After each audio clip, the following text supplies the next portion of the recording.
जय श्री राम बच्चों। मैं शिवभक्त एमके सर आपके लिए लेकर आ रहा हूं कक्षा 10 की गणित, जिसमें हम पढ़ रहे हैं जो प्रश्नावली नंबर 3 है, दो चरों वाले रैखिक समीकरण युग्म, जिसमें पिछले वीडियो में हमने प्रश्नावली 3.1 के सभी क्वेश्चन हल करे थे और हमने ग्राफीय मेथड पढ़ा कि कोई भी दो रैखिक समीकरण युग्म है उनको हम ग्राफ से किस तरह से सोल्व कर सकते हैं, इसके बारे में हमने पिछले वीडियो में देखा। क्या दो रैखिक समीकरणों को किसी बीजगणितीय विधि से भी हल किया जा सकता है क्या? जो हमने देखो स्टार्टिंग में भी देखा था, दो मेथड, एक तो प्रतिस्थापन विधि और एक विलोपन विधि। एक और विधि होती है वज्र गुणन विधि, वो हमारे सिलेबस में नहीं है।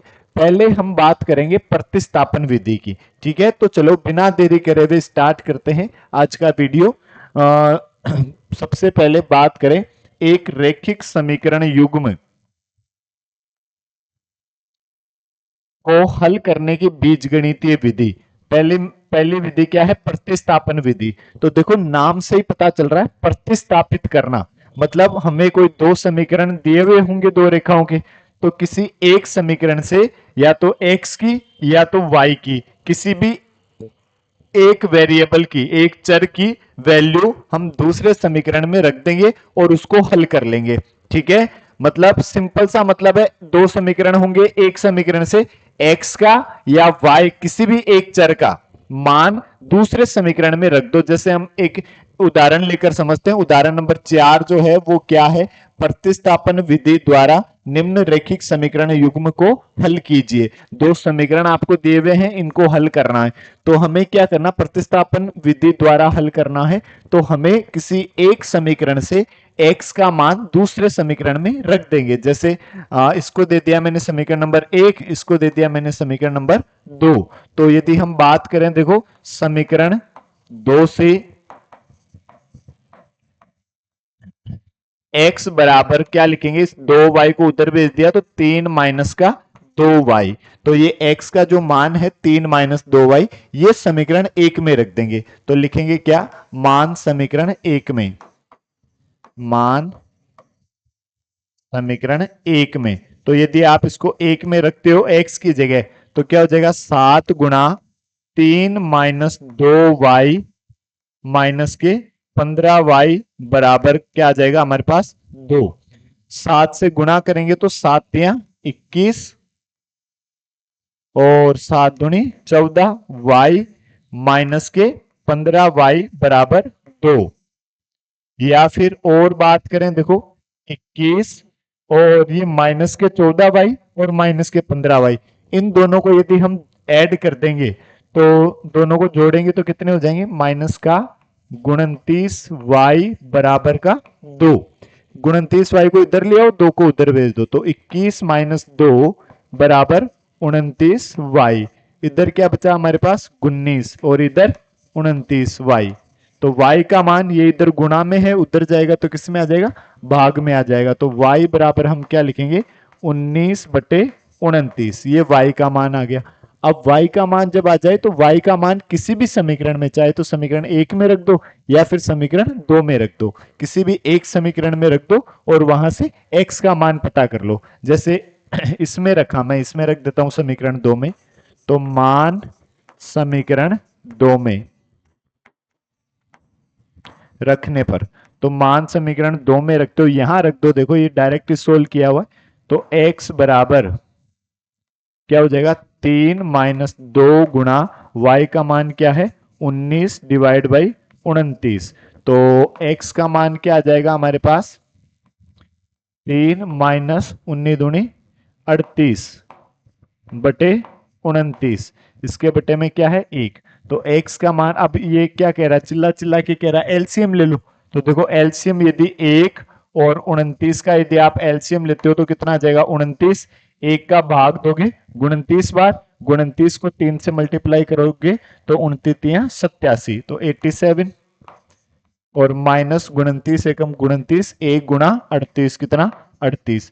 और 87 में से 38 घटाओगे तो कितना आ जाएगा? 37 49/29। तो x का मान तो 49/29 और y का मान कितना 19/29, ये हमारा आंसर आ जाएगा। ठीक है, बोलो जय श्री राम। फिर यदि हम बात करें अगले उदाहरण नंबर 5 की, निम्नलिखित प्रश्न को प्रतिस्थापन विधि से हल कीजिए। क्या कह रहा है? आफताब अपनी पुत्री से कहता है कि 7 वर्ष पूर्व मैं तुमसे 7 गुनी आयु का था, अब से 3 वर्ष बाद मैं तुमसे केवल 3 गुनी आयु का रह जाऊंगा। इस स्थिति को बीजगणितीय एवं ग्राफीय रूपों में व्यक्त कीजिए। तो देखो, जब भी इस तरह के आयु वाले क्वेश्चन हो तो उन सब में हम वर्तमान आयु को मान लेते हैं। ठीक है, जो मतलब पहले की बाद की आयु को नहीं, जो वर्तमान आयु है उसको x और y मान लेते हैं। जैसे जैसे हमने देखो ये माना आफताब की वर्तमान आयु, इसको हमने मान लिया कितनी x, और पुत्री की वर्तमान आयु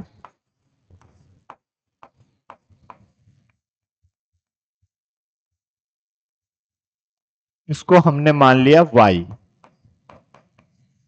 ठीक है, अब क्या कह रहा है क्वेश्चन 7 वर्ष पूर्व, तो 7 वर्ष पहले इनकी आयु क्या होगी? देखो 7 वर्ष पूर्व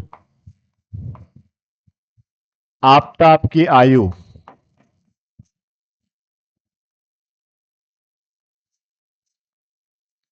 तो यदि अभी आफताब की आयु x है तो 7 साल पहले कितनी हो जाएगी? x में से 7 कम कर दो तो क्या हो जाएगा? x माइनस 7 हो जाएगा। ठीक है, और पुत्री की आयु कितनी रहेगी?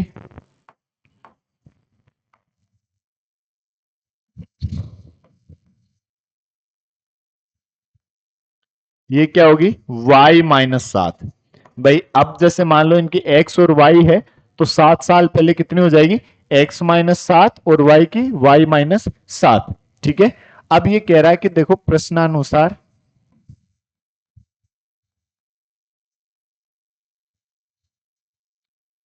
क्या कह रहा है? 7 वर्ष पूर्व मैं तुमसे 7 गुनी आयु का था, मतलब 7 वर्ष पहले जो आफताब की आयु है वो उसकी पुत्री की आयु का 7 गुना था।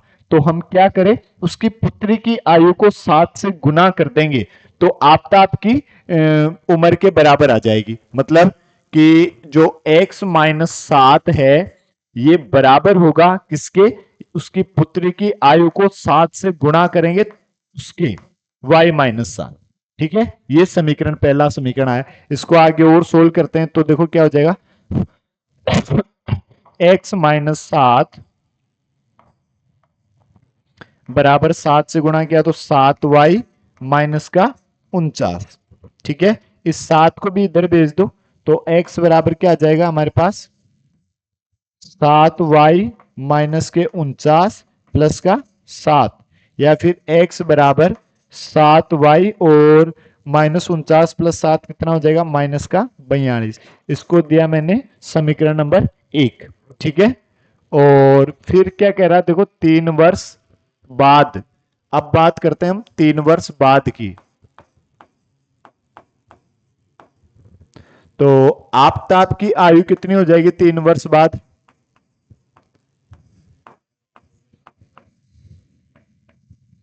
अब यदि अभी वर्तमान आयु x है तो 3 साल बाद कितनी हो जाएगी? x प्लस 3, और पुत्री की आयु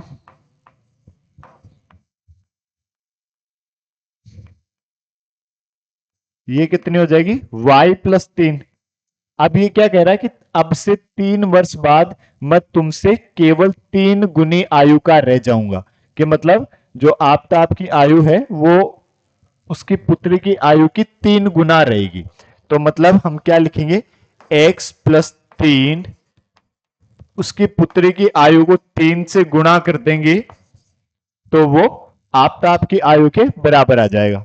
तो क्या लिखेंगे? देखो x प्लस 3, इसको 3 से गुणा कर दिया, बराबर 3y प्लस का 9, और इस 3 को भी उधर भेज दिया तो x बराबर 3y प्लस का 9 माइनस 3, या फिर x बराबर 3y प्लस का 6। इसको दिया मैंने समीकरण नंबर 2। अब ये मान जो है समीकरण 1 में रख दो। मान समीकरण 1 में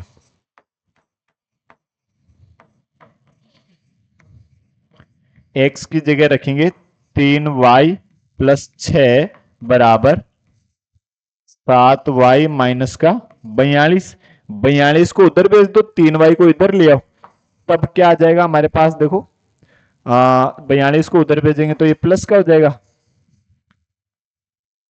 42 और प्लस का 6 और है हमारे पास, इधर क्या आ जाएगा 7y और माइनस का 3y। ये कितना हुआ 48, और ये इधर 7y माइनस 3y 4y। तो y बराबर हमारे पास क्या आ जाएगा? देखो 48/4, तो कितना आ जाएगा 12। 12 चौक 48। y का मान कितना आया? 12 आया। और y का मान किसी भी समीकरण 1 में रख दो या 2 में रख दो। 2 में रख दो। देखो मान समीकरण 2 में, तो हमारे पास क्या आ जाएगा? देखो x बराबर 3 गुणा 12 प्लस का 6, 12 36 प्लस 6 कितना हो जाएगा? 42। तो x का जो मान आ जाएगा वो कितना आ जाएगा? 42। मतलब आपकी उम्र तो कितनी है? 42 वर्ष, और उसकी पुत्री की उम्र कितनी है? 12 वर्ष। ठीक है, जो आपका आंसर होगा। क्लियर है? तो फिर बोलो जय श्री राम। यदि हम बात करें अगले उदाहरण नंबर 6 की, ये क्या कह रहा है? एक दुकान में 2 पेंसिल और 3 रबड़ों का मूल्य है 9 रुपए, और 4 पेंसिल और 6 रबड़ों का मूल्य है 18 रुपए। तो प्रत्येक पेंसिल और प्रत्येक रबड़ का मूल्य ज्ञात कीजिए। तो हम मान लेते हैं, देखो एक बार क्या माना,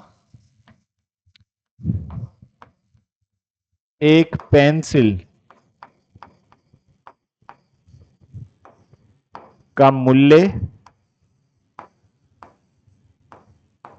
है x रुपए। एक पेंसिल का मूल्य मान लिया हमने x, और एक रबड़ का मूल्य हमने मान लिया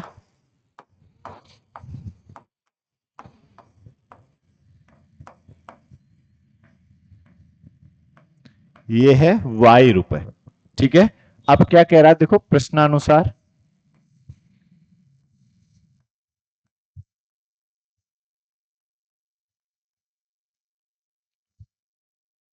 दो पेंसिल, एक पेंसिल x रुपए की आती है, तो दो पेंसिल कितने रुपए की आ जाएगी?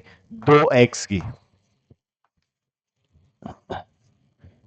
प्लस एक पेन y रुपए का है, सॉरी एक रबड़ y रुपए का है, तो 3 रबड़ कितने के आ जाएंगे? 3y के। तो 2x प्लस 3y बराबर 9। एक तो ये समीकरण बना।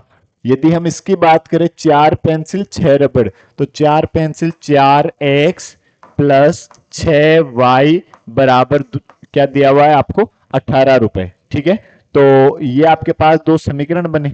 अब हम एक समीकरण से मान दूसरे में रखेंगे, किसी भी x का या y का। तो अब यदि हम इन दोनों को गौर से देखें, यदि आप ऐसे रखोगे किसी भी एक x का मान, तो वो फिर वहां से x और y की वैल्यू आएगी नहीं। क्यों नहीं आएगी? कि यदि मैं इस इक्वेशन को 2 से मल्टीप्लाई कर दूं, तो देखो 4x प्लस 6y बराबर 18, वो ही लिखा हुआ है। देखो ठीक है, तो ये तो एक ही इक्वेशन, एक ही समीकरण लिखा हुआ है। या फिर हम ऐसे नहीं तो ऐसे ही बात कर लेते। देखो a1/a2 ये कितना आया हमारे पास? 2/4, मतलब कितना? 1/2। यदि हम बात करें b1/b2 की, तो ये कितना आया? 3/6। ये भी हमारे पास कितना आया? 1/2। और यदि फिर हम बात करें C1/C2 की, तो C1 हमारे पास है 9, C2 हमारे पास है 18, तो ये भी कितना आया? 1/2। यदि हम देखें A1/A2 बराबर है किसके? B1/B2 के, और ये दोनों बराबर है किसके? C1/C2 के। मतलब जो अनुपात है इनके गुणांकों का, वो तीनों का बराबर है। तो ऐसा कब होता है? जब रेखाएं एक दूसरे के संपाती हो। ठीक है, तो दोनों रेखाएं क्या है? संपाती रेखाएं।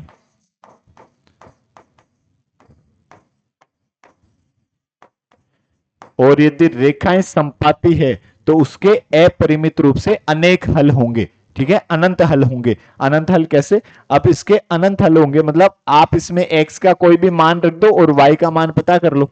ठीक है, तो यहां से जैसे मान लो मैं एक बार ये ले लेता हूं कि x बराबर 1, x क्या है? पेंसिल का मूल्य कितना है? 1 रुपया है। ठीक है, तो उसमें रखा तो देखो 2 गुणा 1 प्लस 3y बराबर कितना आया? 9। तो 3y बराबर ये 9 माइनस क्या आ जाएगा? 2। तो 3y बराबर कितना आया? 7। y बराबर कितना आया? 7/3। तो यदि एक पेंसिल 1 रुपए की है तो रबड़ कितने का आएगा? 7/3 रुपए का। ठीक है, इस तरह से मतलब कोई फिक्स वैल्यू नहीं आएगी। ठीक है, क्योंकि समीकरण एक ही है, दो अलग अलग जो हमारे पास चर है उनका मान पता करने के लिए दो समीकरण हमारे पास होनी चाहिए। ये तो एक ही समीकरण है तो इसके अनंत हल होंगे। जो इस रेखा पर जितने भी पॉइंट होंगे वो सबके सब इसके क्या होंगे? हल होंगे। ठीक है, तो बीजगणितीय विधि से ये हल नहीं होगा। आप इसमें कोई भी मान रखें और दूसरे का मान पता कर लें। ठीक है, आ गया समझ में? क्यों नहीं होगा? क्योंकि दोनों रेखाएं क्या है? समपाती रेखाएं। ठीक है, जय श्री राम। अब यदि हम और अगले क्वेश्चन की बात करें, उदाहरण नंबर 7, दो रेल पटरियां समीकरण दिए हुए हैं। रेल की पटरी है, देखो x प्लस 2y माइनस 4 बराबर 0 और 2x प्लस 4y माइनस के 12 बराबर 0, ऐसे कह रहा है द्वारा निरूपित की गई है। क्या रेल पटरियां एक दूसरे को काटेगी? क्या दोनों रेल पटरियां जो है एक दूसरे को काटेगी? तो कब काटती है दोनों पटरियां या दो समीकरण एक दूसरे को कब काटते हैं? जब a1/a2 बराबर नहीं हो किसके? b1/b2 के, तब तो दोनों रेखाएं प्रतिच्छेदी रेखाएं होती है। और प्रतिच्छेदी रेखाओं का मतलब क्या है? वो दोनों एक दूसरे को काटती है। तो जैसे हम बात कर लेते हैं, देखो यदि हम बात करें a1/a2 की, तो a1 क्या है? इस समीकरण में x का गुणांक क्या है? 1। तो 1 और a2 क्या है? 2। और यदि हम बात करें b1/b2 की, तो b1 तो कितना है? 2 और b2 कितना है? 4। तो 2 एकम 2, 2 दूनी 4, तो ये कितना आया? 1/2। ठीक है, तो a1/a2 तो बराबर है b1/b2 के, तो काटेगी तो नहीं। फिर हम यदि c1/c2 की ओर बात कर ले, c1/c2, तो c1 है हमारे पास -4, c2 है हमारे पास माइनस का 12, माइनस से माइनस कैंसिल हो जाएगा और 4 एकम 4, 4 तिया 12, कितना आ जाएगा? 1/3। अब यहां से यदि हम देखें तो a1/a2 बराबर है b1/b2 के, और ये दोनों बराबर नहीं है किसके? c1/c2 के। तो ये किसकी कंडीशन लिखी हुई है? ये समांतर रेखाओं की कंडीशन लिखी है। तो रेखाएं क्या होगी? समांतर होगी।